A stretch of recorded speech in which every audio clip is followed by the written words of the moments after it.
Ine engeri nakoze movie poster eno mu Photoshop. Lindirira results.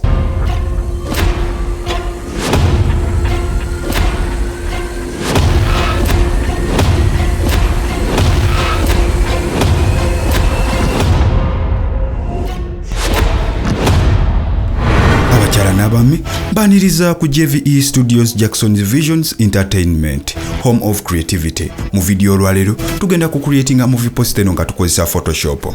Video eno eri sponsored by JVE Studios. Era nga program eno yitibwa Kibanda Poster. Wano we tukolera posters eziri international gatako ne zaffe za wano.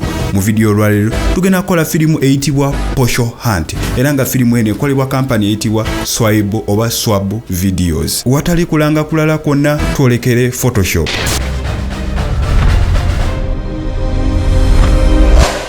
Olwamaze okuopeninga Photoshop naze okucreatinga canvas yange obuwanvu gatako n'obugazi. Nakozesa presets oba canvas already eziri mu Photoshop sakozesa canvas yange. Bino bye bifaananyi bibiri nabadde nina okukyuzingako okukozesa mu poster eno. Nakyuzinze kino nalabye nga kyekimaskinga ate nga kimalayo mu frame. Olwagize natandise okisala nga nkozesa pen tool. Oyinza okumbuza ekibuuzo lwaki sikozesa object select tool. Most of the time mbanga nkola photo manipulation nkozesa nnyo pen tool. Object select tool eyina engeri gyesalamu ebifaananyi ate nga nyumira oba sijagala tebindabikira bulungi. Olwamaze nasaze mu background ne mujjako mupiira ntandiko salamu space ezo ze stetaaga oba background.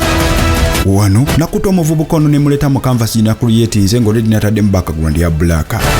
Olwamaze okulisaizinga nagenze ku Google nenonya akasawo ka kawunga ketwabadde tugenda okwetisa omuto ku mutwe. Kampisawo ne kano oye naavunaanyizibwa ku nanziga Mezi Miller product bannaye video eno eri just for study purpose tewali kintu kirala kyonna. Olwamaze osala akasawo ka kawunga kano nakalese buterevu ku mutwe gw'omuto. Wano natandise okukola obujogoli mu Photoshop paka enda kamutuuzizaako ku mutwe. Jjukira nti mission yagezaako okuggyayo story The Posho Hunt ye movie. Olwamaze okamuteeka ku mutwe nazze n'ensalamu baganda be bano okubajja mu background nga we nakoze ekyamukulu waabwe. Ekyo we kyawedde nazze n'ensalamu ebiteetaagisa nenzira ku Google nenonya ekifaananyi ky'omuto ekyandibadde kijyawo kubanga babadde balenzi bokka ng'ekifaananyi kibowa. Ekyo olwawedde nalese ne mulera mu composition yange olwagize n'engrouping ebifaananyi bino n'ensmoothinga edges zaayo byonna. Wano natandise okubuzaabuza ebifaananyi bino nga wenteeka mu shadow bisobole okublendinga in bifaanagane ne background. Nalese omukka guno ne nguteeka mu background olwagize nafunye omusiri gwa kasooli guno nagwo kyekimu kye nakoze nagutadde mu background netandika okuduplicatinga n'enkolamu layers ez'enjawulo. Wano natandise okufinalizinga nalese kasooli ono n'enteekayo background y'ebire saakomye ku ekyo mu background nayongeddemu omwezi olwagize n'ennyongeramu n'eno layer y'ebire nanti obudde bwabadde bwa kiro. Wano we natandikidde oteekamu highlights gatako ne shadows okumakingisa bulungi ebifaananyi bino okublendinga in akasawa kanakadde highlights gatako n'abato bennyini.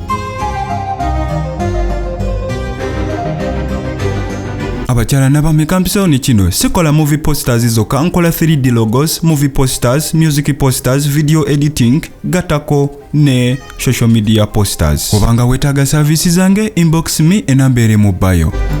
Olwamaze okufinalizinga nazze n'entandika okukala grading ekifaananyi kino nga wolaba wano. Ekifaananyi kino ewamu kyantuteeka essaawa 4 n'eddakiika 36.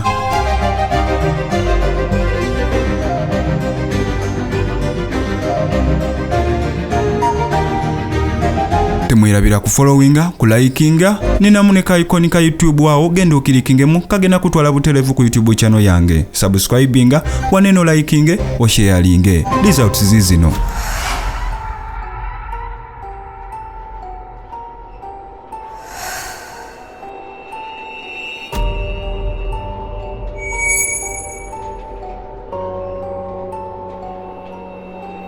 Ekyandetedde okola poster eno oba movie poster eno nasonga nabadde scrollinga ku Facebook nindaba results yezebadde akoze oba design yakoze movie poster eno ya company neyitibwa Swabu Videos. Then olwagize nafunyemu idea wano we nagendedde ku Google nenoonya ebifaananyi ebyenjawulo oluvannyuma lw'okufuna idea lwansonga erinnya lyeyina engeri lyankubye ku mutima The Posho Hunt nendowoozaamu obwana bubeera ku bbala ekintu nga we kiti we butera okunoonya emmere y'okulya then saalinze ne ntandika okupanga composition eno oba buli kimu kyonna yeno result ze ade bakoze ezaabwe then ndozo olaba wenjawulo ze zinezange baako kyo commenting wansi awo olowooza kyobanga badde weetaaga services zange sinaki osogenda ku Instagram ndi Breven Productions osobola okubala waka wange wenjawulo gwenzize nkola program eno eyitibwa Kibanda Posters wano twolekedde season ey'okubiri eya Kibanda Poster wobanga ndyagadde okulaba series zino nakola playlist osobola ogenda n'okirikingamu n'olaba videos zino mukama bankumire mweraba katusinkane mu videos endala.